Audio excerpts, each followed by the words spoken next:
Good morning, Annie. Good morning. How are you? Good. Good. Um, okay, I'm really excited for this conversation today. Um, First of all, thanks everybody for tuning in. I feel like every time I hit record, we're always like dealing with some technical difficulty, and Always. we're always like a little off kilter. Like, where Yeah. am I? What are we doing again? What are we talking about again? But anyway, I think we're ready. We are excited for you guys to tune in today. I'm here with my co-host Annie. We are going to be talking about our favorite curriculum from this school year, not maybe our all-time curriculum, but from this school year. Mhm. We're nearing the end of the school year, so we do, I think, have a really good grasp on what curriculum has worked this year, what hasn't maybe so much. Sometimes I think we start the school year and we have really high hopes about maybe a certain curriculum and then it totally bombs. And then sometimes we don't know that something's going to be really good and it just turns out to be a favorite. So today, Annie and I are sharing what our favorite things are. And we're at a little bit different stages in our homeschooling. I'm homeschooling a 12th, a 10th, and a fifth grader now. And Annie, remind me all your grades that you're doing Yeah, this year. I have sixth, fourth, and second. So a little bit younger. Sixth, fourth, and second. So Yep. just on the cusp of that middle school range. Yes. Um, Yep. so yeah, so we're gonna Annie's gonna share her favorites. I'm gonna share my favorites, and I think that is going to be really fun. I know I always appreciate conversations like this because you get ideas for next year. And as homeschool Mm. moms, we're always like kind of at this time of year, I think we're maybe a little bit burnt out on the year. Maybe we're just itching for summer and maybe we're just excited to plan the next year. So we're all kind of looking, I think, forward to the next year, planning Yep. at least. Um, but before we get started, I wanted to share with you about the spring issue of Learning Well Journal. This issue has been hitting subscribers' mailboxes for the past week, and we are loving your feedback on this issue. We get so many awesome comments from you guys, and I just appreciate them so much. Jennifer says, I'm going to read it.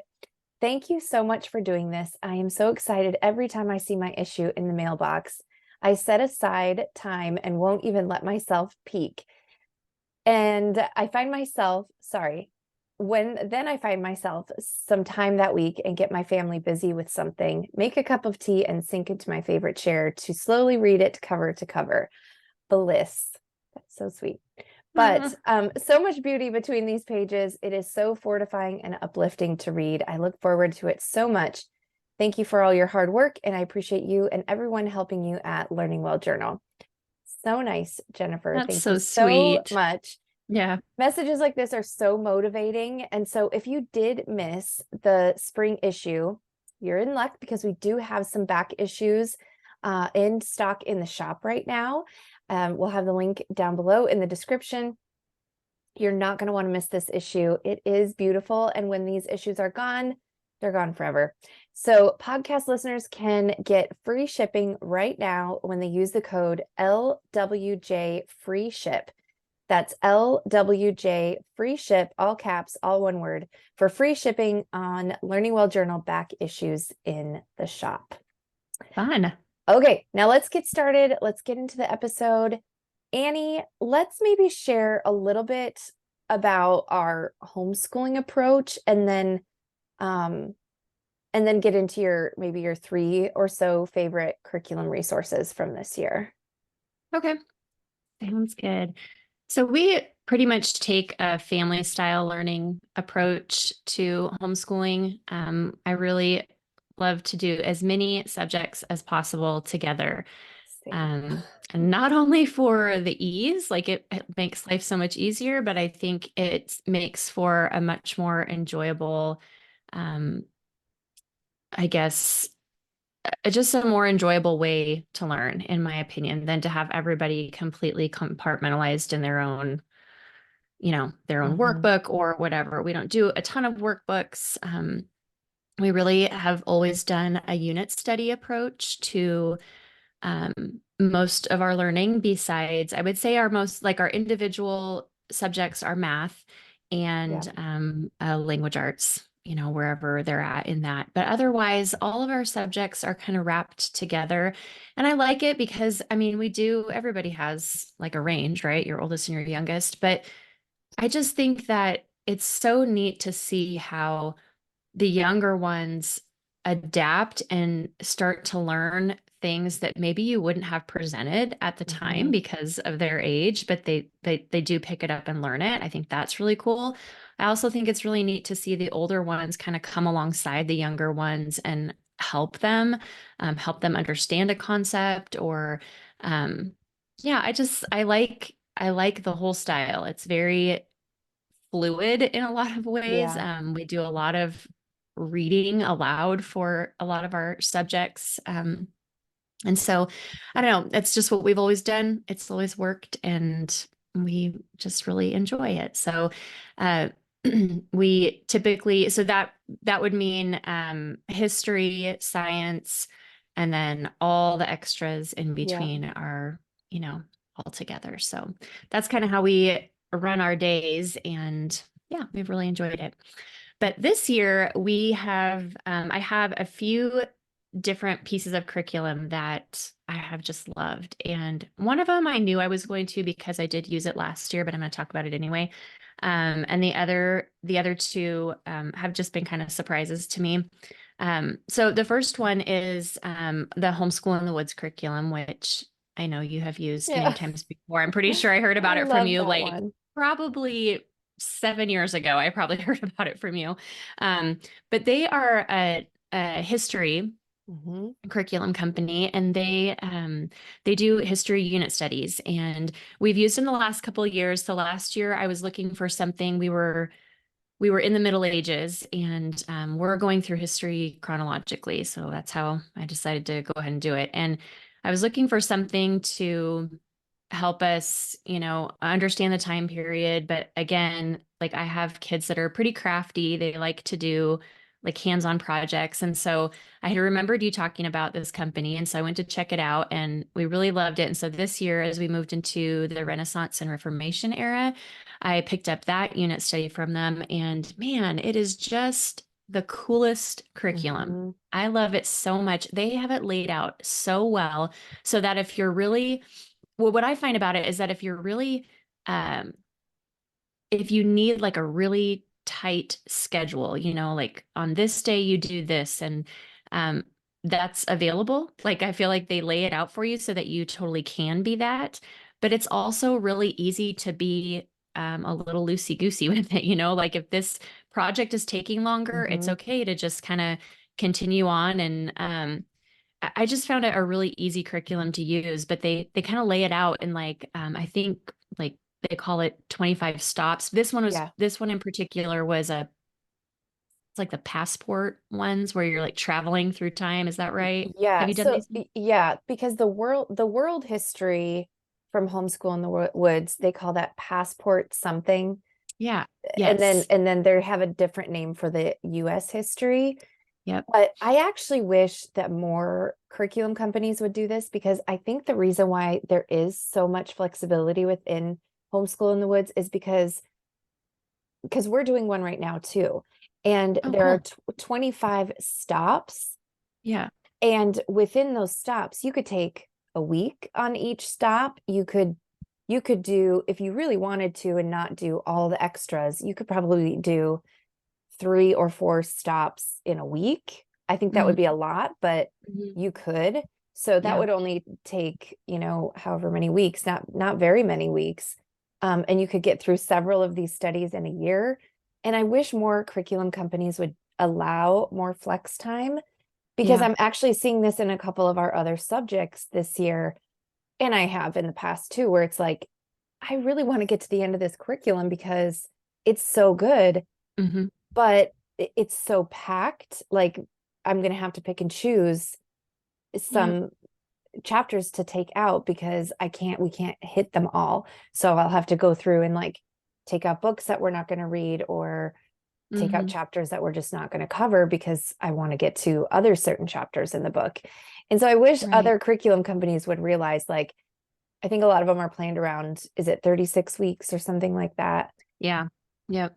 But I wish they would do more like 30 weeks so that Hmm. you could have time to like expand more, and sometimes Yeah. chapters you want to dive into more or do extra projects or watch extra documentaries or something like that.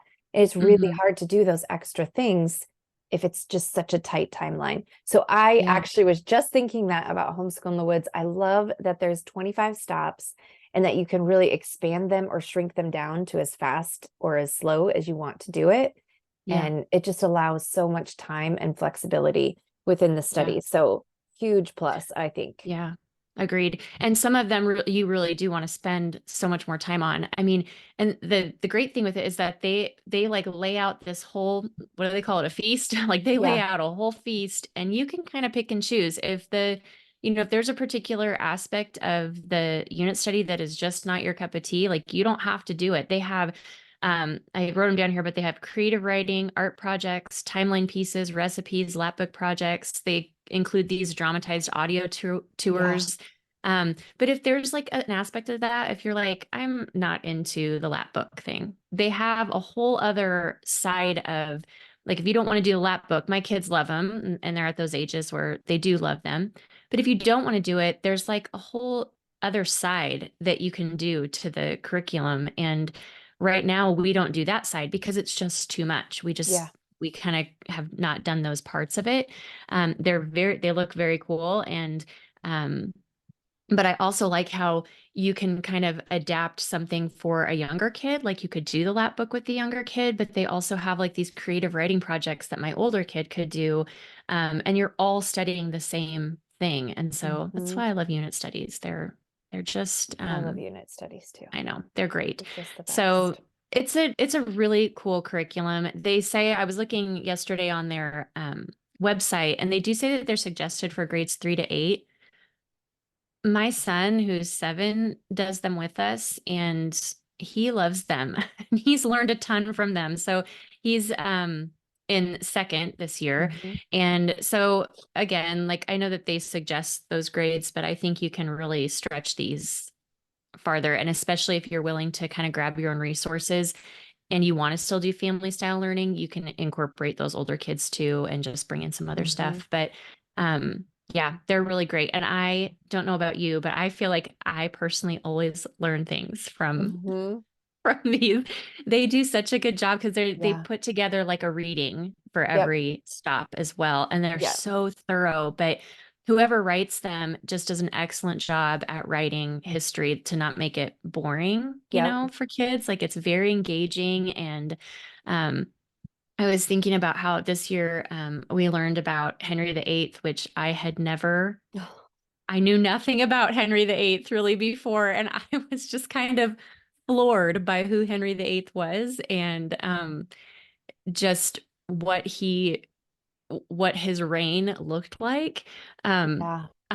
I wrote it down a long time ago because when I read this little snippet from this particular lesson, I was like a little bit speechless. But Henry VIII, when he started, he was like this really popular. He was handsome. He was really well liked, and yeah, like he was Took a really turn. It took a athletic. turn. It took a little Something bit of a happened. turn. Yeah, he reigned as king of England for nearly 40 years, and this is what I wrote down from their snippet, and I put it in my little book of things that I write down. But it said, by the end of his reign, the people had endured nearly half a century of blatant disrespect for practically every moral you could think of. He taxed his people, confiscated church property, only to spend the money as quickly as he got it. He married 6 times, completely ignoring the Catholic Church that had been an established and respected institution in England for more than 1,000 years. But even with all of this turmoil, he served as the one to usher in the Reformation to the English people, even though that wasn't his plan. And Yeah. it kind of left me speechless because, like, this guy's obviously like not good. Yeah.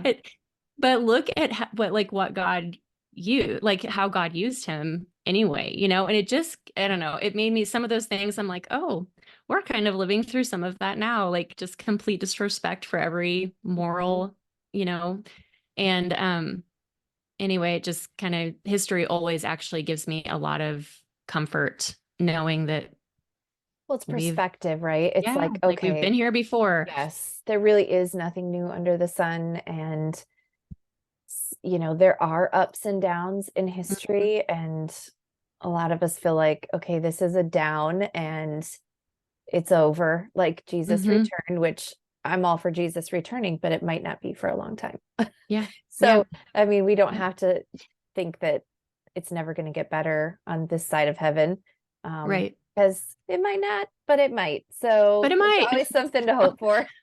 God uses it all, right? Like I just think it's so cool how he used this Yeah. guy who was obviously a problem to do good things, to bring about good things still. And so like nothing's gonna thwart God. And so I don't know.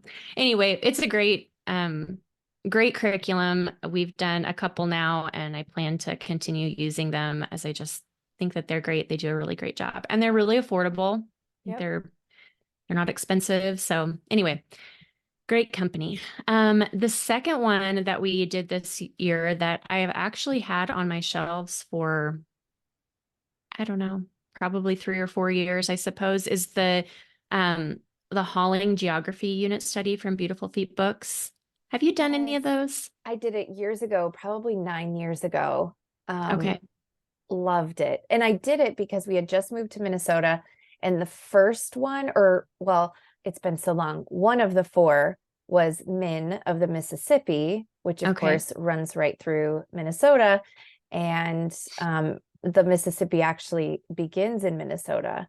And Oh, so okay. I was like, that would be cool. And Min starts at the top of the Mississippi River Okay.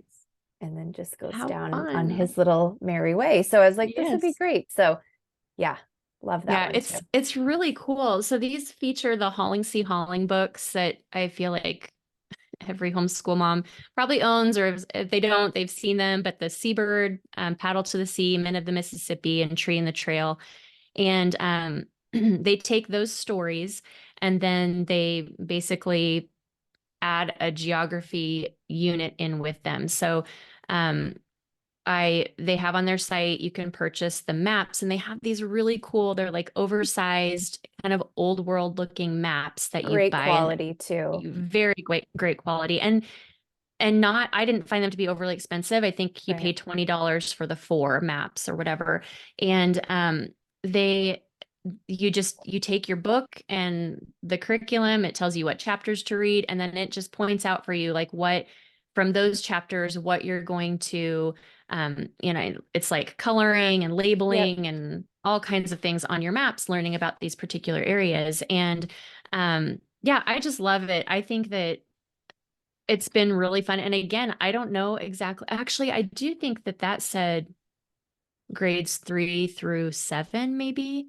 But Okay. again, my son's doing it as well. And, I have to help him with a few things, but he has enjoyed doing it right alongside us. And um, I find that because the maps are like so beautiful, my kids are willing to like really do their best work, Yeah. like they want to take care Yeah. with it. And so it's just a really fun way to incorporate geography with literature and, you know, instead of, I mean, we do our fair share of just like labeling maps as well, but this brings a really fun aspect to it. So that's been really cool. And like I said, we're actually doing Seabird right now Okay. because we also are for science, we're doing apology as swimming creatures. Okay. And so they just worked well together. I thought, oh, since we're already learning about, sea Hmm. creatures, let's do seabirds since there's so much, they're like on a whaling ship, and they've gone really well together. But so we've only done one, we're not even all the way through it, but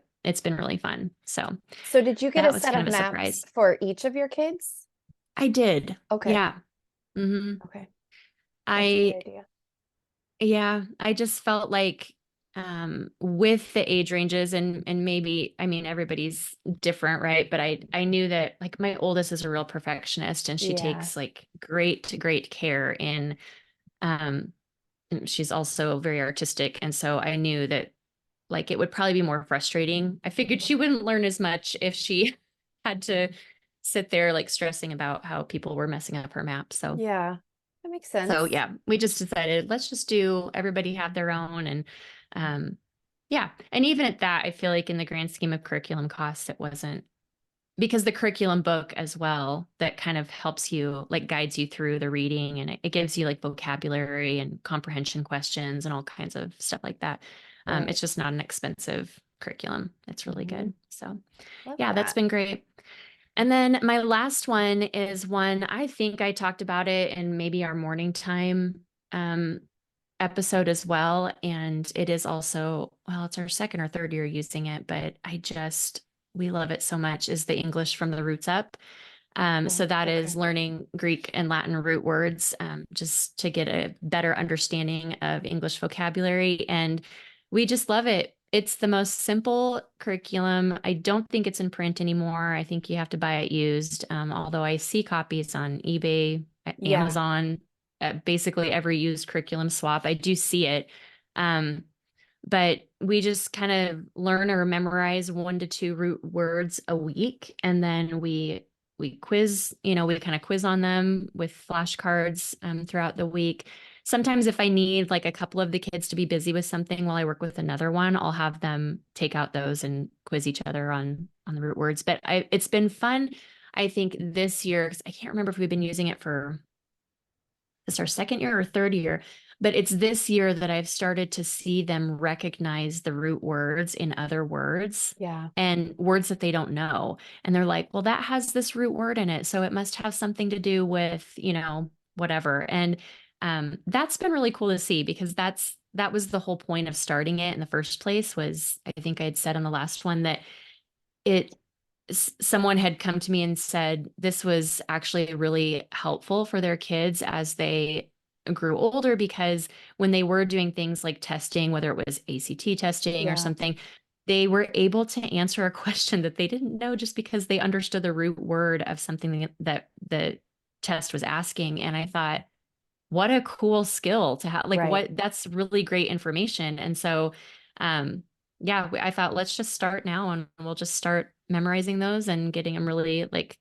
ingrained well. And I've seen some of that this year. And so that's been really fun to watch the curriculum work, to really make it work for you. So anyway, that's been really fun. I love that. So those are our kind of favorites this year that we've worked on. I love But that. So did we, yeah. at the beginning of the school year, did we do a curriculum rundown? Or I remember talking about curriculum, but now I'm like, I know. what was that No, episode? I think that we talked about it in our morning time episode because we typically do That's this in right. morning time. We talked about what things we do for our, Okay. morning basket or morning time, whatever you call it. Um, but yeah, and that's when we do that, Okay. when we do those root Okay. words. So Oh, yeah, that's right. That's a good idea. yeah. Um, Okay, yeah, how about so you? I guess What are your I would favorites? say our homeschool approach and like how we do school is a lot the same. And we've always done it that way too. Anything that we can combine, we combine. We kind of start our day all together. It has changed since the kids have gotten to high school and stuff because, some of those subjects that, I would have usually done all together, they're doing, I don't know, like a college class that Vera, my youngest is not going to do, or something like that. But even still, like with my high schoolers, I still combine as much as I can with the two of them because it is Hmm. it is fun. It is more fun to have them doing classes together and they can kind of like, complain together or whatever. Sure. So that's kind of nice. So we start our morning together. So we do a bunch of stuff together, the three kids that I'm still homeschooling all together. And um, then the high schoolers kind of go and split off and do the things that they're doing together. And then Vera and I have kind of our one-on-one time where we do like our math lesson, a language lesson, and then she's doing some history on her own too, even though she Mm-hmm. is doing other stuff with us all together morning time. So like we're reading like a world religions course, and I read that to everybody as we start the day. And so she is like absorbing some of that too. Mm-hmm. And so it doesn't really stop. I think like if you want to keep doing school all together, even as your kids get older, it will change and shift a little bit, but you can definitely still do this all the way through. I mean, Jack is a 12th grader and we're still doing certain subjects all together, which is really, it's like our little one room schoolhouse. Like it's, Mm-hmm. it's good. And then, Yeah. it does give everybody some cohesive topic that we're all discussing around the dinner table, or telling Jared about when he's, home from work, or, discussing certain topics that we've all kind of talked about that day in school. And so Mm-hmm. that I really, really love. Mm-hmm. So my three are, I'm gonna I'm gonna start with Homeschool in the Woods too. I won't go into it Yay. because you covered so much of it, but so my big kids are doing an antiquity course from Compass Classroom, which has been wonderful, and they really enjoy it. And so at the same time, and we do kind of that 4 cycle of history as well. So kind of Mhm. like ancients, Middle Ages, Reformation, Renaissance, early American history, modern American history. That's kind of like what we've done over and over. Mhm. And so this year, Vera, my 10-year-old, she's doing ancients, and we're just kind of going through the civilizations. So right now we're kind of in the middle of Greek history, and we'll Mhm. do kind of a short Roman unit at the end of the year. And then my big kids are going through the same period of time, but it's just through a different, just a little bit more advanced curriculum. So anyway, we're doing That's the so cool ancient, though, yeah. that So that they can still be talking about the same, yeah, the same history, even though they're doing completely different curriculums. That's really yeah. neat. Well, and it works out because usually Vera's sitting there doing her fact sheet, just the way like the timing of the day, usually goes. Like they're usually sitting in the living room listening to their video, their Mm-hmm. lecture, and then they have their discussion questions and stuff. And then Vera's sitting there at the table doing her fact sheet, Mm-hmm. and she's like, "Oh, we talked about that," or Mm-hmm. whatever. So she picks up on the things that they're learning about too. But we're doing Greek, ancient Greek times right now in with Homeschool in the Woods. And like I said, I do love the way it's laid out, the way it's structured. You can do as much or as little as you want to. There's hands-on stuff. There's the lap book. So what we usually do is every one of those 25 stops has a text that goes along with it. So you really Mm-hmm. don't need a textbook. You just Mm-hmm. read from that text, and that usually takes, 10 minutes or so. Um, and then from there, we like to do the timeline. So you can either do a timeline if you're unfamiliar with it. You can do a timeline. So it's like kind of like a book of centuries. Like it's just like a hole punched with just pages, or you can hook all the pages together. And this is all in the unit. You just have to print out what you want to do. And you can do a Mm-hmm. long, super long, amazing timeline. So we work on the timeline and we do the lap book. And that's kind of, and we do hands-on stuff, some of it, not all of it, but that's kind of how we're doing it this year. In past years, when we've done these studies, sometimes we do the writing projects, sometimes we do all the hands-on stuff. It just depends on the kid Mm-hmm. too, and how much time you have and how much you want to do. But I love these studies. I actually do have a couple of YouTube videos showing some of the different projects. I know we did the colonial times, and that was a really fun one that had really great projects. I know I have a video on that. And then I also have a video on how we combined like Beautiful Feet books with Homeschool in the Woods, because then you're always doing like these amazing, read alouds Mm-hmm. with the Homeschool in the Woods together. So I do have that out Cool. there. So that is one of my three. And then the other two are for my big kids. So science is not really my forte, and so this was always something that kind of stressed me out with high schoolers. Like, how am I going to do lab science? That sounds terrible. I really don't want to dissect, a a lamb's eyeball on the dining room table. Yeah. Although, as I say that, the the table that this computer is sitting on has a drawer right below me with like dehydrated, I think, crayfish and worms to be dissected at a later date. So Wonderful. we've gone there, we've gone there. But Apologia, I think, has amazing science. Mhm. And they have courses for high schoolers, and one of which is biology. And that is what my 10th grader is doing this year. And it's she's doing it through a self-paced course online. So she has her textbook, she has the journal. I don't know, are your kids using the journal for you said you're doing swimming creatures? No, we don't. We don't Okay. use it. So they have journals with their upper level science and then their elementary science too. And so she has that to, do her study guide, do her vocabulary words, her lab sheets, all of that's in that notebook, which is really Mhm. nice. And then she has the text, but then she has videos that she can watch if she wants to, that just help her kind of move along in the textbook.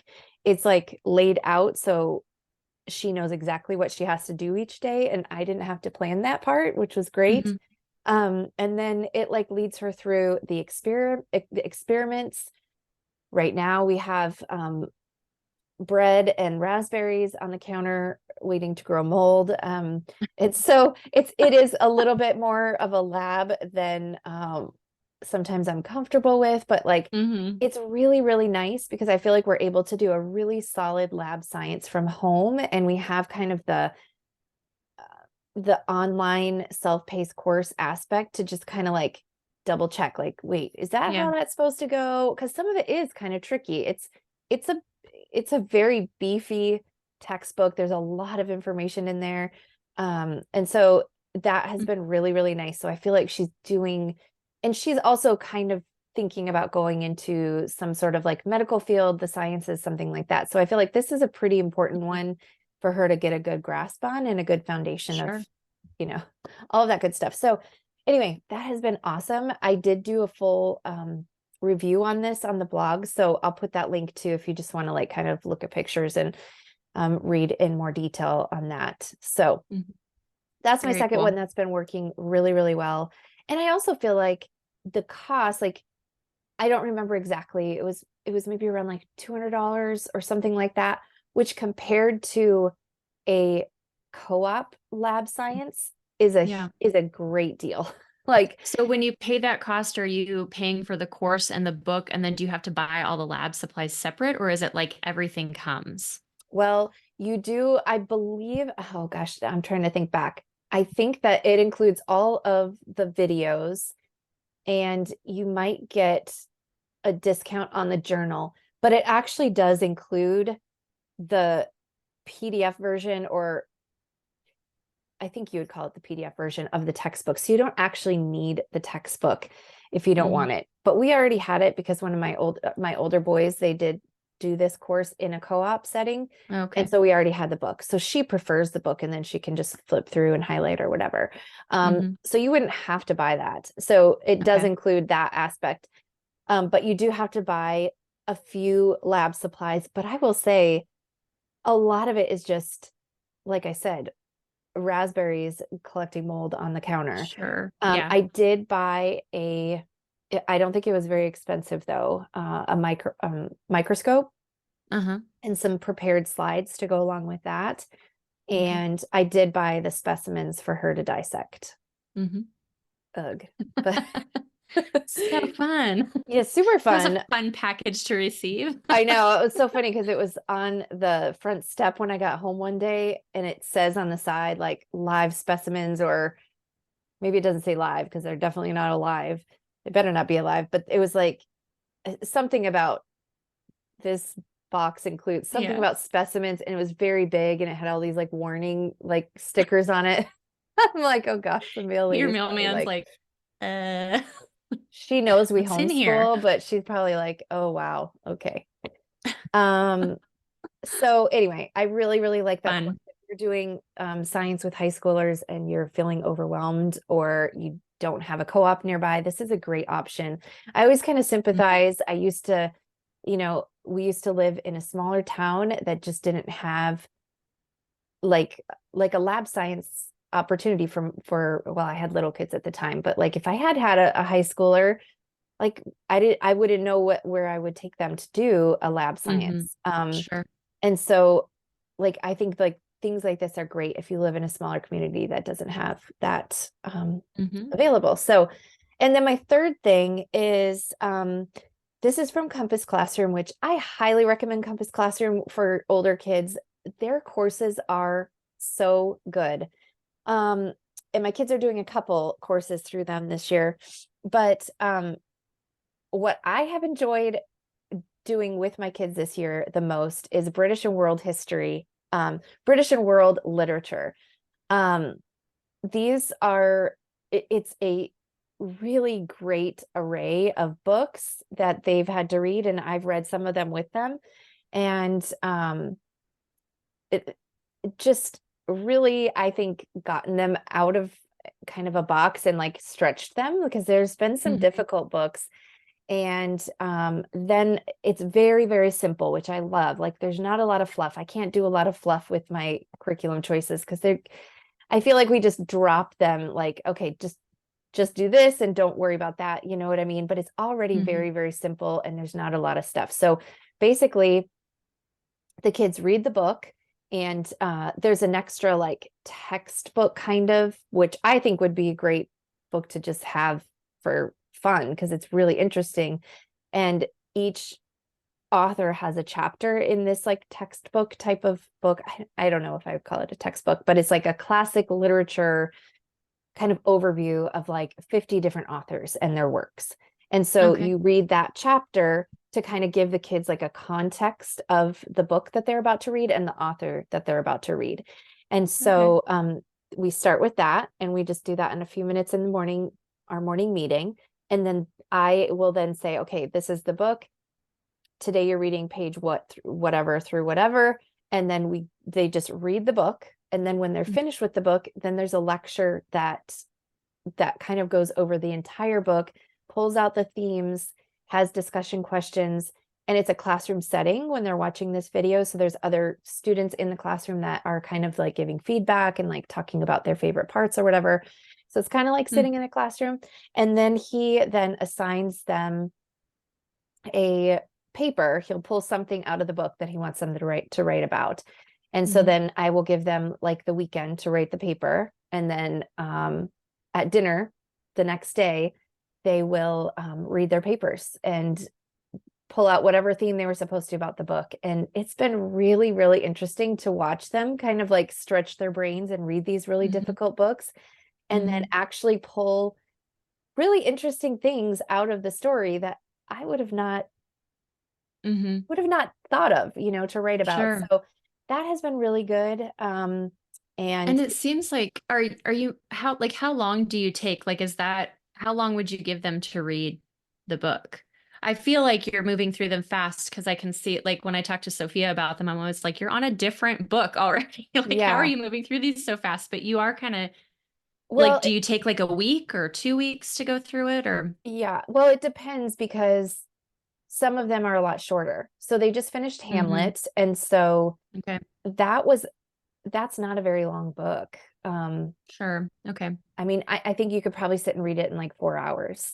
So hmm that was a shorter one, but now we're on to Paradise Lost by John Milton, and that one is longer. I think it's around, I'm trying to think of page numbers, maybe around like 350, something like that, but it's Okay. all in prose. So you can read that, I feel like a little bit faster, but it's Yeah. also Yeah. a very heady book. And Yeah. I mean, it's kind of that old English style. And so you're kind of rereading. We've been reading some of his sonnets and stuff in our morning time hmm just to kind of get ready for this book. And I think it's beautiful. I think his writing, I've never read him before. Again, it's like really been nice because it gives you like ideas of people to read that you would have never read as a hmm 40 whatever year old. Like, oh, I'm gonna just pick this up. Like, Yeah. I will say though, but then it really makes modern writing, it just really ruins it. I will say Ugh. that. I will, Yeah, I'm like, I'm sure. not like, Sure. I don't think like every book has to be like this very heady book, but man, some of the books I've been reading lately, I'm like, I maybe you should have thought about this longer. I don't know. Um, Well, and just I think we've talked about this before, how so many, and I find this mostly in the like Christian category. yeah, But it's like they're stretching a topic into too many pages. Like this could be a glorified blog post that, and that's about it. But you've somehow turned it into a 300-page book that's just like hammering the same thing over and over. yeah, Which I don't feel like you find with older books. I would never use that as a description for an older book. right. You know what I mean? Like they're not just hammering the same point. I don't know. Or maybe they just weren't afraid to have a shorter book, like Hamlet Exactly. or whatever. Like it's okay. This is where it starts and this is where it ends. And it's, Yeah, valuable. Its value doesn't lie in how many pages it is. But yeah, anymore, it's yeah, bad. yeah. And it makes it very apparent when you're steeped in all of the old stuff. I So know. So yeah, so that's been really good. I feel like all of us have kind of grown from it and learned something from it. And like, even with Vera, she's 10, but she's read a lot of like um Shakespeare short stories or, child hmm adapted Shakespeare stories and things like that. Or Jim Wise, I think, has a CD hmm with Shakespeare stories, and she's listened to those. And so uh when we were then talking about Hamlet, she knew all about Hamlet. mm, And so very that was cool. fun to, kind of have everybody in the loop in that conversation. hmm So, and then for some of these too, you can find movies. A lot of them have old movies from like the 20s, 30s, 40s, 50s. So those are kind of fun. hmm Um, although I will say we are watching Hamlet 1996 version. We started it last night. Do not recommend. What on earth? Like they're mixing eras. So it looks like Victorian times, people and costumes and setting, but it's Hamlet. I don't know. It just feels weird. I've Very never seen any of those, so I have well, don't. no frame of Don't do it. reference. We were But trying to find the Mel Gibson one from 1990, which looked a lot more, I don't know, just looked better. And uh-huh. you can't find it anywhere. Even to Oh. buy the DVD, you can't find it. So Hmm. anyway, so those are my three. I actually did do a YouTube video kind of going over a few more of my favorites too. So if this is your cup of tea, if you like talking about favorite curriculum, you can go and check that out too. I can link that in the description below. But hmm are you kind of like looking at next year a little bit too, or just Mm. not quite? I wasn't until I was talking to a friend here the other day, and she something I had talked about, some sort of curriculum that we were talking about. She's like, "Oh, I'm gonna add that to my list. I have a list going for things like to look at for next year." And she had this big long list, and I'm like, I literally have thought 0 minutes about next year. But now I feel like, okay, I should be at least doing that, like at least making a list of things to go back to or to look at.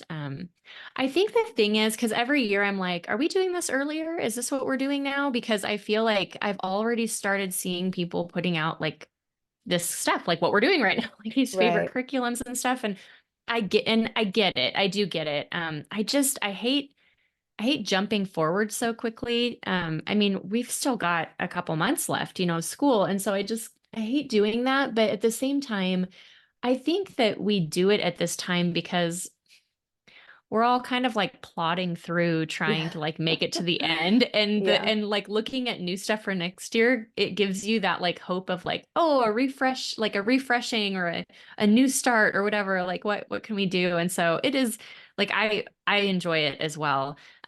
So yeah, mildly I'm keeping a list. I have not looked into any of it, but I am at least writing down some thoughts on things that I haven't looked at before or that might be good. Like just as I Mhm. was preparing for this podcast, I'm like, oh, because we always do like history half of the year, and then Oh, the yeah. second half of the year we do science or flip-flopped. So we're doing science right now, and so we're not doing any history. And so I was thinking, oh, in the fall we'll probably start up history again. where should we be at, like where are we at in our timeline, and what will I, yeah, what will I be teaching? So I hadn't even thought about that.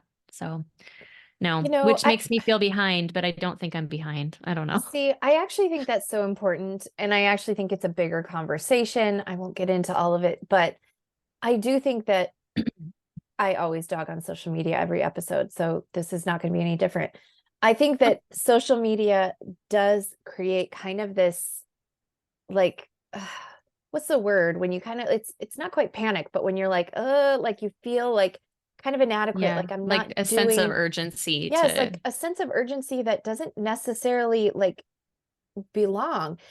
Hmm. I do think it's completely fine and maybe better to Hmm. just focus on this year and finish it well. I think that it is important to just to have a goal for the end of the year, have an end date for the end of the year, like, okay, we're ending on May 25th or whatever, and these are the Hmm. things that I want to have finished, and I have it plotted out so I can see how I'm going to make that goal a reality. I Right, have, you know right. what I mean? And I think it's important to finish well and to not be looking all over at like, oh gosh, like she's already got all of her curriculum for next year. I haven't even thought about it. That's actually okay. To me, Hmm. that if you were my friend having this like freak out, I would say actually to me it shows that you're focused on this year and getting Hmm. this year done well, which I think is more important than looking at next year because you have 3 months of summer, for most of us take a summer to to look at all of that, and there it's not going to Hmm. run out. We're not going to run out of curriculum. Right. And a lot of it I don't think we need to buy anyway. I mean, like a lot of it we reuse from kid to kid, and a Hmm. lot of it we just print off of, online stuff like Homeschool in the Woods, and we could check out from the library, whatever. Like, I think that it's okay to Hmm. not be rushing to the next thing, because I will say with the senior, this will be my second kid graduating, like it goes so fast without doing Yeah. that. You don't need to like rush on to the next, like just savor the morning, savor the curriculum and the read alouds and all of these memories that you're doing right now, Hmm. because it's so good. And sometimes I think if we're looking so far down the road, it's really easy to miss what we have right there in Yeah. front of us. So um Yeah. we're doing this just because well, I think just because of what I said at the intro, like we are to a point in the school year where we're like, this has been a really, really Hmm. good curriculum for us. So we're Hmm. passing on the information. You can like start, a notebook, start a notes, a note in your app to Yeah. just like jot some notes down, and it's fine if they're completely unorganized and crazy, and then you can Hmm. visit them again in June and be like, Yeah. oh, I'm going to check this out now that my brain is free. So I Yeah. never want anyone to feel like they're behind or that they're Mm. not doing enough or whatever. You're probably doing just the right amount. Hmm. The problem is when we start looking around and then taking on everyone else's priorities as our own, which didn't exist Right. 5 minutes ago. So Yeah. anyway, Yeah. I'll get off my True. soapbox now, but I hope that you guys got some good ideas, some fun things to check out for curriculum at some point. No rush. Hmm. Um, but before we go, we like to end every episode with just a currently from our currently list. So something we're reading, something we're watching, something we're eating, making, doing, whatever. And today, Hmm. we are sharing something that we are currently grateful for.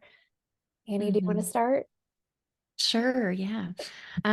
So when I was thinking about this, what kept like coming back to me as far as what I feel most grateful for right now is for my church. Mm, We like years ago, before we ever moved to South Dakota, we felt just like a real nudging of um I don't know, we had been so all of our growing up and all of our like adult and married years had been steeped in just a very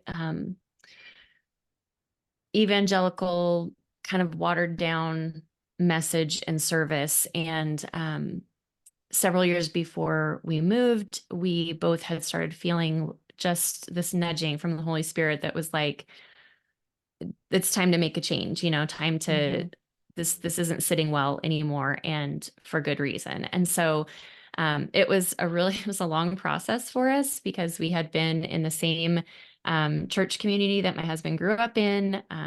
He was on staff there for years, and it felt really difficult to leave. We had a lot of friends there, and so we didn't. We just stayed, even though we were, pretty discontent with a lot of the teaching, and but we stayed because it just felt easier, and we knew, like, okay, we wanted to move. We figured that was like a pretty serious thing in the next few years, and so it just felt easier to stay. And then when we moved here, we found ourselves like falling right back into the same kind of church because it was comfortable. Um, and after about a year and a half, we were like, okay, we've got to we've got to think seriously about, like, what are the things that are most important. And anyway, we um decided to try something that was definitely different than what we have, that we've always done, that we've always attended. And I am just so grateful that we listened to that, like, push, and that we weren't too afraid to step out of what was comfortable and try something else. And our family has just been so incredibly blessed by this church, the community there. The people there are wonderful. Our kids have grown in the word, like, substantially. Um, I mean, some of the things that they talk about during, when we have a conversation at a meal or whatever, I'm like, I did not know that as a, sixth grader or second grader even, like, Mhm. I didn't know that, or I certainly didn't understand that concept of the Bible or whatever at that age. And so I'm just really grateful for it. Mhm. So it's been a great change for us. I love that. Yeah. Yeah. Do you want How to about you? share? Do you want to Oh, share what kind of church it is? Because I'm sure people are like, where did they go? I mean, you don't have to say yes. the name, but Yeah, no, we're at a Reformed Presbyterian church, which, when I say that, that's like, it's just really kind of night and day from yeah. what we have been in. So we actually, both my husband and I grew up in the Foursquare denomination, which is charismatic, it's Pentecostal, evangelical. And in that, like with any denomination, there is a wide range. Like, our churches that we went to, attended as kids, like, these were not crazy churches. So Hmm. we weren't ever in a church that was like doing weird stuff. I will put that out there. Because there's just such a wide range in every denomination of how they operate, I feel like. So we grew up in that. That's where we met. We met at the Foursquare Bible College down in Southern California. So we were in Bible college together, and then we, attended a Foursquare church down there. We attended one in Oregon for our entire married life up to our move here. So we attended that, and Aaron was on staff at that church for quite some time. So it was, it's just very different. Like, Reformed theology is what I believe is correct theology. And there's so many aspects to it that I'm like, how have I missed this for so many Hmm. years? You know what I mean? Like, how am I just now seeing this, And I think there's a lot of things that go into that, but I think I put that mostly on myself. Like, I have the ability to read my Bible and study it. And I think in the settings that I was in, it's not encouraged beyond like a Beth Moore Bible study. Do you know what I mean? Like, they look at that as being, like, active in the word. And I just don't anymore. I mean, I see like so many problems with, not that, I mean, I've done some good Beth Moore Bible studies. It's not Same. that Yeah. all of her stuff, it's not that it's necessarily bad. It's just not really, it's also not really like immersing yourself in just the word. You know what I Right. mean? And Right. so I blame myself mostly. I'm not blaming like the churches or whatever for my lack of depth, in my relationship with the Lord, or my understanding of theology or biblical knowledge or whatever. But it's just also not like really encouraged, you Right. know? Right. So, Well, and I think like, I don't know. I think it's interesting. I I do think like movements are really, really interesting. And I do kind of sense, and maybe this is just too anecdotal and it's just me in my little bubble, but I do kind of sense kind of this return to tradition and this return to, kind of a real depth. I do think that a lot of churches are very just seeker sensitive. They are very, Mhm. they really don't want to scare anyone away that maybe doesn't have a firm grasp on the Bible. And I do think that, there is and maybe was a time and place for that. But I do think then what gets lost in that focus is that the people that are already in the seats are not necessarily growing and are kind of in that milk Mhm. phase of Christianity, right? Like, is that in Hebrews where, is it Hebrews or is it one of Paul's books where well, and some would say that Paul wrote Hebrews, but I don't think he did. Anyway, Mhm. it's one of those books, either Paul or Hebrews, that said, you know, you're way too old of a Christian basically to be still drinking milk like Mhm. an infant. Like it's time for solid food. And I feel like with sort of this seeker sensitive focus, a lot of times the people that are already in the seats aren't getting Mhm. that solid food. Mhm. And I don't know. I think there are a lot of factors in it. But the music all is supposed to sound like, modern, cool, hip music. And a lot of Mhm. those churches, like we went to one for a long time. It's like the lights are down and it feels very like concerty, very emotional. Mhm. And we were going to a church like that for a while. We were not happy there at all. We knew, I mean, I grew up Catholic. Like, this is so out of my comfort zone to be like Mhm. singing in the dark. I'm like, I don't like it. I know I'm in the minority. I know like people that are listening are like, that's my favorite. I love it. That's fine. Mhm. You can like it. I'm just saying I don't. And so it was just very like uncomfortable for me. Jared grew up in a very traditional church too, so we're both kind of like, "Ugh, this is not for us." Mhm. Like, where is, Fanny Crosby? Where is Charles Wesley? Like, what is going on? But Mhm. we were like kind of stuck too, and we were like, this is more comfortable. Our kids have friends here. It felt hard to change, and so we really hesitated for a long time. We went to a very traditional church like a year and a half ago, and we were like, no, our kids are going to think that this is too traditional and too stiff and Mhm. stuffy. Um, and so we didn't. So we continued at the church we weren't loving for way too long. And then a few months ago, we were like, let's go back, let's try it again. And we brought the kids and we were like just waiting for them to be like, okay, this is too stuffy for us. Mhm. And they love it. Like they Aw. love it. I've told you this, like my boys, I feel like every week they're upping their outfits just a little bit more. Like they're not going to wear jeans to church. Like there's a sense of reverence there that I think Mhm. I was missing in our Mhm. church life growing up in the church that we grew up in. And there was just a sense of reverence and formality that it was like church is different than, you know, every other like meeting or get together that you would Right. go to. Mhm. And so we were missing that too. And we have found that too, I think, in the last couple of months. And so I am really grateful for our church too. And Mhm.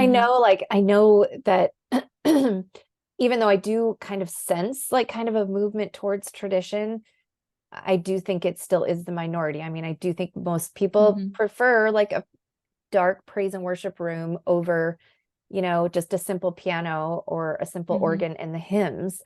Mhm. Um, but I do think if you throw out the old and don't, realize like what it is that you're tossing out, you do miss a lot of rich beauty there because those old Mhm. hymns, that old teaching, really dissecting the word of God, like there's Mhm. so much there that I don't know, like topical preaching for me, I will, I can never go back to that. So Mhm. anyway, Mhm. And I do think that it's really stretching because in situations like the praise and worship situation that you're talking about, I find it really, it's actually really easy, like to enter into a place of, whether it's just, overly emotional or whatever, that should be really easy for us to enter into worship.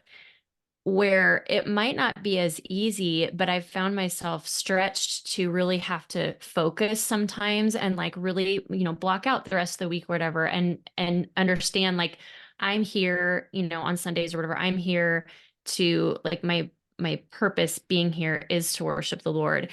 And sometimes because it's not that overly emotional where they like draw you in and it's just easy to get to that Yeah. point, it makes it a little bit more difficult. But I find that I'm more intentioned. Do you know what I mean? Like I'm Yeah. more, it's maybe more, yeah, it's just a more intentional, I'm Well, here for this purpose. And, do you guys sing from a hymnal? um, both we Yeah. have, I mean, we do a ton of hymns, and we do, some that's mostly older, But do you have like to hold a songs. physical hymnal? They're Okay. there if you want to, but they also put it up for you. So, Okay. Because I think that that helps too, like just to hmm focus your brain, because we don't have a screen at all. So it's all from a hymnal. hmm Um, and is it called a psalter? Because we sing hmm psalms too. I think that's how hmm you say that. Anyway, I do think like, yeah, it is one way or another. Like it gets you, I don't know. I don't know. I won't get into the whole thing. I do think like we were getting to the point where we're like, this feels like a concert and hmm it's dark in here, which just really bothers me. I don't know. Maybe people can relate. Maybe they think I'm just a crotchety old lady. That's fine. But I didn't like that. And then also, you're talking about it enters you into like feeling like you're more in like a worshipful mood or whatever. But I never felt like that because I could never hear myself singing. I could never hear the person beside me, the person in front of me, behind me, anything. Like it was so loud and just like a concert. And so I hmm was like, I just feel like I'm just a spectator here. I'm not participating at all. And hmm so um, that really bothered me. And so I don't know. I have been really surprised with my kids too, having kind of grown up in more, evangelical, non-denominational, loud churches that I was like, Sure. they're gonna not like this, but hmm they actually really do. So That's I'm great. grateful for that too. Yeah. Well, good. Um, I will just say a quick one. I am super grateful for this is going to sound so cheesy. I'm not a cheesy person. Tell them, Annie, I'm not. You're not, no. Okay. But I am super thankful for I have a couple people in my life that I feel like this has been like a hard winter. I think you're kind of experienced like this too. Even though it's been a nice winter, it's just been a hard winter with just like, I don't know, maybe it's seasonal, like depression. Maybe it's just like life circumstances. Maybe it's because I have a senior. Maybe it's like a lot of things, but I've just been really like in a slump. hmm February, now it's March, but I feel like I've just been in this slump for weeks now. And it's just like everything feels hard. Everything feels like an uphill, like I don't know, battle sounds like too much, but it's just like a drudge, like this daily kind of like plodding hmm along. But I feel like I'm super thankful for Jared and I'm super thankful for you because I feel like both of you kind of have listened to me complain and like struggle through for like weeks now. And I feel like both of you have been really like sweet and like kind and gentle with me and not like try to just say, get over it or anything, but like hmm both have just really listened to me like cry and like be emotional and like just like sort through all of this stuff, even though I'm not sure there is any sorting because sometimes like it's just sometimes a plot is just a plot and it just doesn't hmm get better until the Yeah. seasons change or something happens. I don't know. But anyway, I'm grateful for you. I'm grateful for Jared for like being my pseudo therapist the last couple of weeks, just like we're sick again. Oh my gosh. Like, can you just listen to me complain about this for 15 minutes? And Yeah. you do keep answering me. So Yeah. And I still will. I love you. Mwah. Oh, thank you. Anyway, so I hope you guys can find something you're grateful for today. There's always something to be grateful for.